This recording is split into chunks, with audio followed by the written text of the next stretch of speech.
drinking water sector and with the water sector at large for over 15 years now.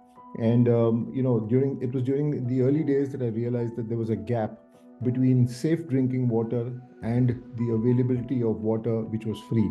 Unfortunately, the price of water, of safe drinking water, was 20 rupees going up to 200 rupees per liter, depending on where you buy a bottle. While on the other side, the only alternative was free water, which was largely contaminated once you consume it outside your house or your office in a public place. So the thought process triggered when we tried to assess why is there this gap? Why should the next best alternative to expensive packaged water be free water which is contaminated? Why is there no real alternative to safe drinking water, which is cheaper and more affordable and can serve that community that cannot afford that expensive water? So that was the ethos behind JanaJal. JanaJal, as the name suggests, Jana means people, Jal means water. So we always intended the brand name or the company's vision and mission was always to make safe water available to people in a sustainable and affordable manner. And that's where the inspiration basically led us to founding this company in 2013. And since then, we've been around for over 10 years.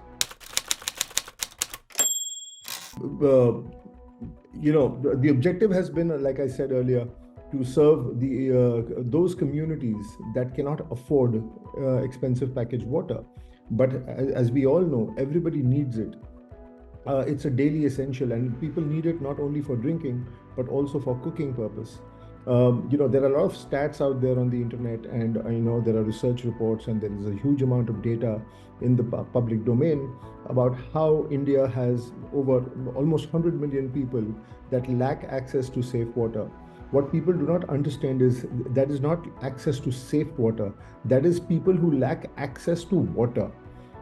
As we see it, almost 1 billion people lack access to safe water. It's very important to understand how the difference between water and safe water. They're entirely different from as different as chalk is from cheese. So somebody may have water, but they're still buying their drinking water in packaged jars. I mean, look within. I mean, in your own offices, in your own homes, are you drinking the water that is coming from your tap? So technically, you have water, you have access to water, but you're not drinking it because you lack access to safe water. And this is the whole difference. And the vision and mission of the company, which is to try and make this as a basic right, to try and deliver this as a basic right to people, but in an affordable manner. It needs to be chargeable. There needs to be a nominal cost associated with it, because only when there is a cost associated with something, when a value is attached to water, that is when water will be valued. So if it's given free, then that is where all the wastage and all the overusage and all the hoarding and all the way the mismanagement of water starts. So we've been strong advocates of this right from the inception. We have been able to serve communities. We have served hundreds of millions of liters of water till today to people. And what we've done is we've actually built the entire foundation of our services model is built on technology. It's built using technology, and that is where we feel that we couldn't have achieved what we have if we hadn't done that.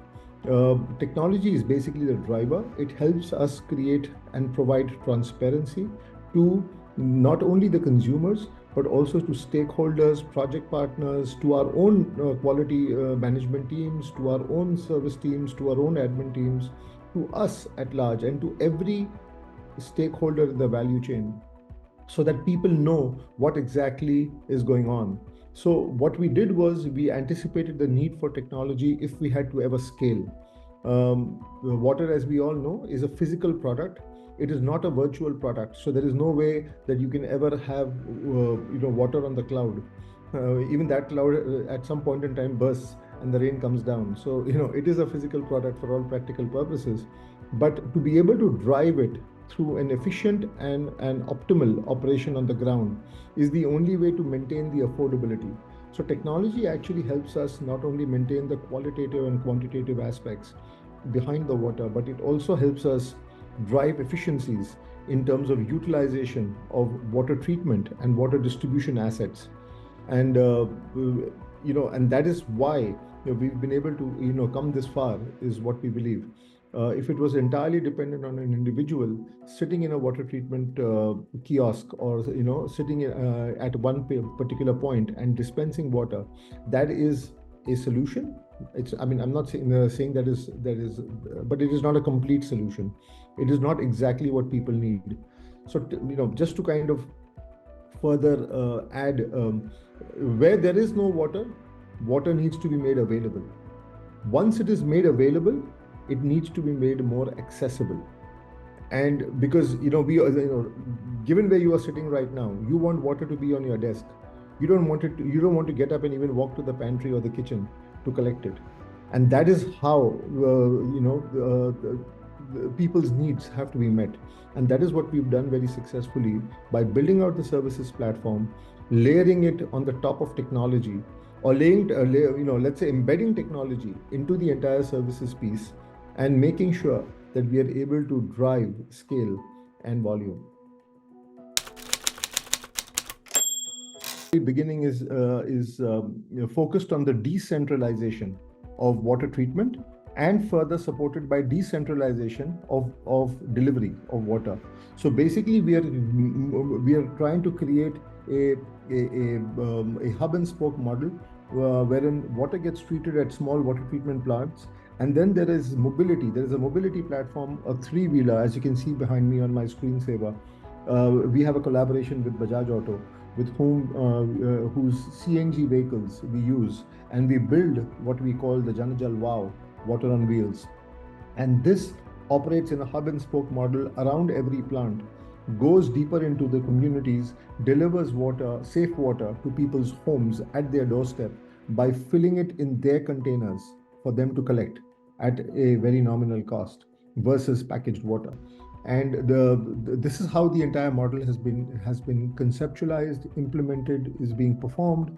And along the way, what we've realized is that this is exactly what people needed. Even if they have to walk 300 meters, leave alone 6 kilometers and 8 kilometers every day to collect water and bring it back home, it is a problem. It is something that they are not comfortable doing. And invariably, it is the women and the girl child of the family that is entrusted or delegated this task of doing this. By providing access to them, by giving it to them at their doorstep, we help unlock the bandwidth of this gender specifically. And we are able to, we're already witnessing, women who are now using that 6 hours of a day or 4 hours of a day that were typically being delegated to fetching water, is now being used by them to give tuition classes from home, or to teach some form of knitting, or to teach some form of embroidery, and run a small, home activity, while the girl child can go to school, because previously she was not being sent to school because this was her job. So there is a huge amount of social upliftment that really takes place: gender empowerment, gender neutrality, women empowerment, and so there is a long list of collateral benefits that our model inadvertently or inherently delivers along the way. So for us, safe drinking water is not a product; it is actually a medium.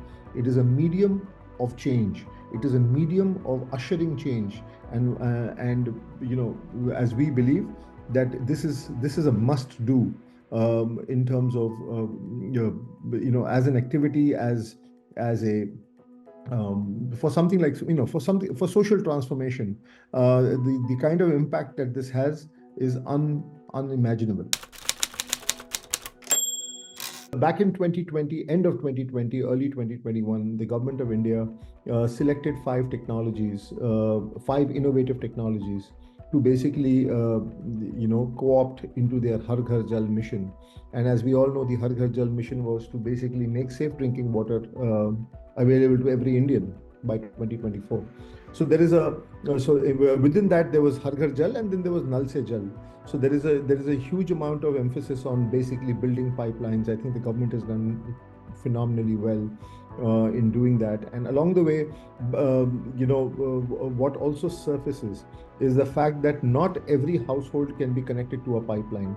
Not every condominium or every community can receive access through the piped water connections due to so many factors. So yet they're also Indians, they're also citizens, they also need to be delivered water.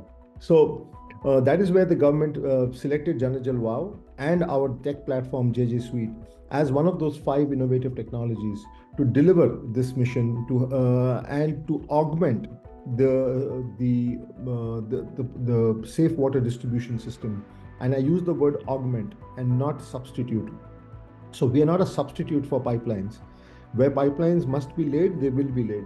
But where they cannot be laid is where the communities can be served through this hub and spoke decentralized format, and that is where we are participative. So we get support from them. The government of India recommends us as an operating system to all states, municipal corporations. We are an integral part of the Jal Jeevan mission, which is aimed at the rural India. And then there is Amrut 2.0, which is under the Mohua Ministry of Housing and Urban Development. This is recommended for implementation in cities, in municipal areas, because even in municipal areas there are slums and there are large communities that are irregular colonies and also need to be catered with water. They do not have a proper source. They do not have a potable source, and that is where we become a very reliable alternative.